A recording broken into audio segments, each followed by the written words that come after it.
this begins to move us into contemporary Yeti archaeology. And this is where the more, perhaps scientifically cryptozoological side of things tends to kind of express itself. So we're moving out of the ancient and into modern. Maybe not quite modern, but certainly more contemporary. So here you have a very, very famous case, and I'm sure all of you are familiar with it. This is referred to as the Kumjung scalp. It can be located in the village of Kumjung, Nepal, and according to the monks who keep it in their monastery, it is roughly 300 years old. They claim that it is the severed scalp of a Yeti. They keep it as a religious object, and it is used as a headdress in religious ceremonies. Outsiders are usually not allowed to see this unless they pay a certain amount, and even then they are not allowed to touch it. It is a very sacred object. Unfortunately, there is no current DNA sampling on it.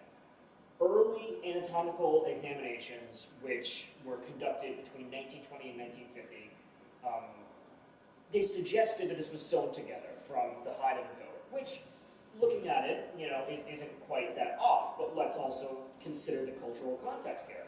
So, one thing that's interesting is one of the variations of the wildling archetype, the Yeti, has this pointed head, and it looks rather similar to the Kumjung scalp, and that's quite interesting. And if you were even to make the argument that the Kumjung scalp is real, you certainly, in refuting that argument, have to admit that in the monks' claim that it belongs to a Yeti, they surely were at least striking gold luck making this thing, because it, and here's an example, here's a picture here of a balding gorilla, which is quite humorous maybe, but anatomically looks quite similar in minute detail to the Kumjung scalp. One of the details being that as it slopes down from the sides, it doesn't just come down to a triangle, it's actually got this sort of bulk out to the side, and they seem to consider this when making the scalp, which is if the scalp is made. Now, it seems sufficient to say that the scalp has indeed been at least edited to some extent. There is this stitch line down the middle. Whether that means it needed to be after actually being severed off of some kind of primate, or if that means that it's two sides of the goat hide, again, no DNA testing, we are very unsure. It seems likely that it's been stitched together at some point. And that's roughly all that we can say on the Kumjung scalp for right now. Again, it's been very hard to obtain any information on it considering the religious nature of the artifact. However, we have a different artifact known as the Pengboche hand. The Pengboche hand was first introduced into the West in 1957. And at first it was unknown when the actual hand was allegedly discovered by locals. However, it was stated to have come from the same individual that the Kumjung scalp did. So that would put the hand that's supposedly 300 years old. And as the mythology behind this story goes, a monk who would go on to build the monastery encountered a Yeti in a cave, came back 10 years later and found the Yeti had died, scalped it and took its hand, and those became those artifacts of the temple. So, what exactly is the Pengboche hand? Well, it's definitely a hand. It's definitely a hand-like appendage. Could it be a paw? Probably not, but potentially. The hand is mostly skeletal, but it still contains traces of hair and even skin tissue, and one of the fingers even has a fingernail still attached. I believe it's the middle finger. What's interesting, though, is that the hand does not seem to exactly match the mathematical proportions of a bear paw or a human hand. I actually have a comparison image right here that you can take a look at. Keep in mind, the fact that these two images have been sized similarly is actually not relevant, because the ratios that I'm demonstrating here are going to be the same, no matter if they're the same size image or not. So on the left we have an average human hand, and on the right we have the Pengboche hand, as best as we could get it. And taking some measurements there, what's interesting is we find that the human thumb is roughly, the pointer finger is roughly 65% longer than the human thumb. And that includes the sections that come down into the hand like this. That includes those sections. Same thing with the Pengboche hand, contains those sections. And what's interesting is looking at the Pengboche hand, and granted, these could be flawed measurements because the Pengboche hand is not straightened as well as it should be in this image.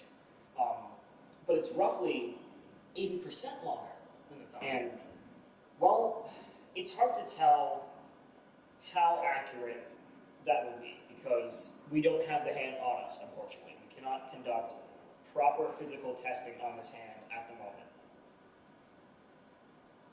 Again, size is not the important case here, keep in mind. It's about ratios, not the size dimensions. And again, we've never really been able to actually have the hand here. It's unknown if the hand has ever been in the USA, but it's considered unlikely because there's just not a good history of it. There's not a reliable history track of that occurring. However, we were able to get a sample from the hand in 2003, an alleged sample from the hand in 2003, that suggested there were unknown DNA samples in the hand, DNA samples that we had not examined before. Similar examples which cannot be identified were actually found by Josh Gates in the Himalayan region in 2007 when he took a sample of some kind of biological debris from a rather large track in the ground. There was also DNA testing done in 2011 which suggested human DNA. The problem being is that these are all fairly same era contemporary DNA studies. So we have a few possibilities for what has happened here. It could be that this is unknown DNA and that 2011 test had it contaminated and that's why there's human DNA. It could be that it's a combination of the two and that it's human-like DNA, enough for one lab to say yes human and for them to say well we're not sure. Or it could be that this is the hand of a human. There are several there are several other Yeti-related artifacts in monasteries across Nepal and Tibet, unfortunately, that are human mummifications. So that wouldn't be a surprise if that were the case, and that is currently our most likely option. Again, either way, if these measurement ratios, if the measurement of these ratios, I should say, are correct, it is still somewhat of an anomaly. What is perhaps more of an anomaly, though, and perhaps some of the most convincing contemporary Yeti archaeology are the Cronin tracks. So the Cronin tracks were discovered in 1972. They're a trackway of alleged animal tracks. They're found near Kathmandu, Nepal by Ted Cronin, who was an expedition leader on the McNeely-Cronin environmental expedition in the area. And the Sherpas who were leading this expedition claimed that the tracks belonged to the Yeti, which is, again, the Yeti. The tracks, according to the testimony of Cronin and other crew members, displayed the ability to walk along sticks and branches, along them, on top of them, which other animals in the Himalayan region are documented to practice in order to raise themselves a bit higher out of deep snow. So that was a very interesting tidbit of anecdotal evidence there.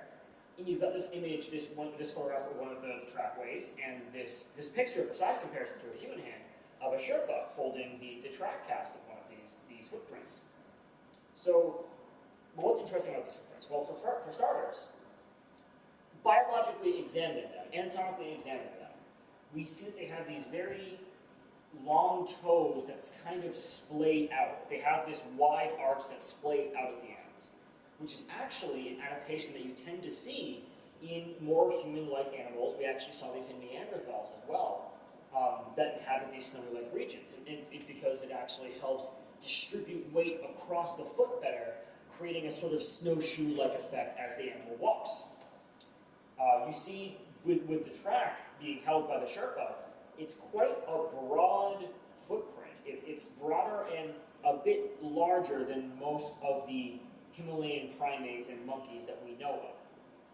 And the exact dimensions, they are 27 centimeters in length and 12 centimeters in width. So they're small, but they tend to be large for primates. And, admittedly, we can't tell if these are fake or not, obviously. They're very up in the air. It is one of the better hoaxes, if it is a hoax, because it displays a very good understanding of what a larger snow-dwelling primate should look like, especially if it's bipedal for that matter. And here we have a recreation by anthropologist Jeffrey Meldrum, who works at Idaho State University, of what the Cronin feet would have needed to look like. It is important to note that Jeffrey Meldrum, massive respect for his work, has fallen for a Yeti hoax before. The Snow Walker film, which I actually have a video on my channel that can be looked up. So perhaps a grain of salt is needed with this recreation then. Perhaps that's in order. And then, of course, we have one of the more controversial pieces of Yeti archaeology, which is the 2017 bone set analysis, which is roughly speaking examples of what locals claimed were the remains of Yetis were gathered and DNA tested. And of course, we did not find any Yetis or primates for that matter. We found dogs and bears. That being said, there's a massive misunderstanding about the legitimacy of the implications, you could say, set by this archaeological set. I've written here, lack of Yeti bones in this collection does not disprove or prove the notion of unknown primates in the Himalayas. Yeah, let's say we're looking for a cousin. Let's say we're looking for my cousin. Let's say he's gone missing, and let's say only I, out of the group of people that I'm with, have ever actually spoken to my cousin. And let's say we find bones that we think could be my cousin's, and we analyze them, have to be dog bones.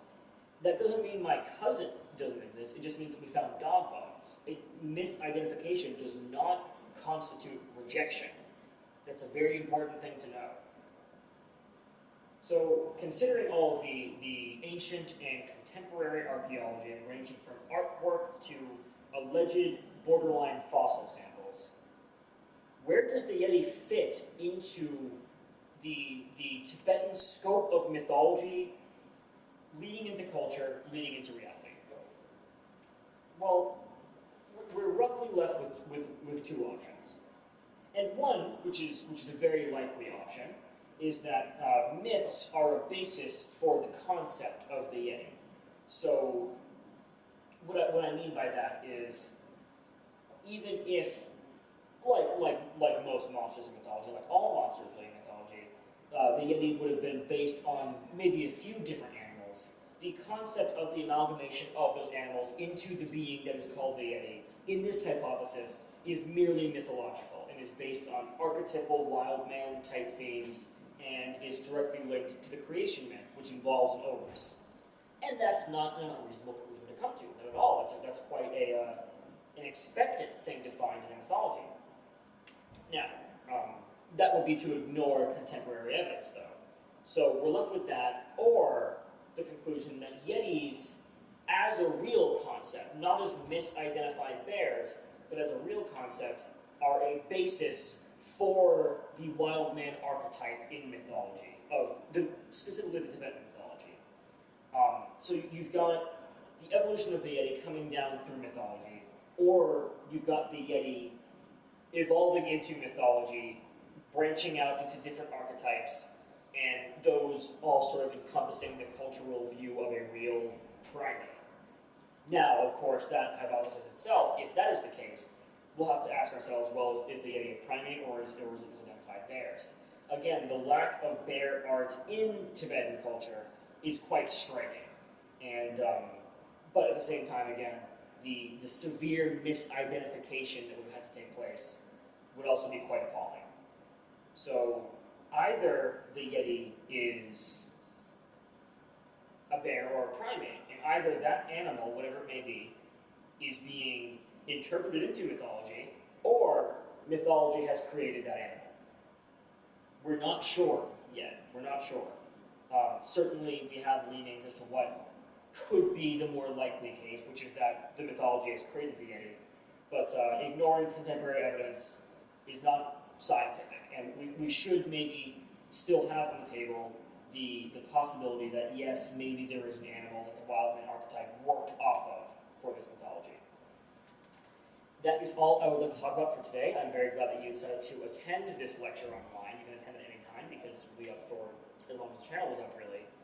I hope you find it quite interesting. And once more, thank you for watching. Have a good day.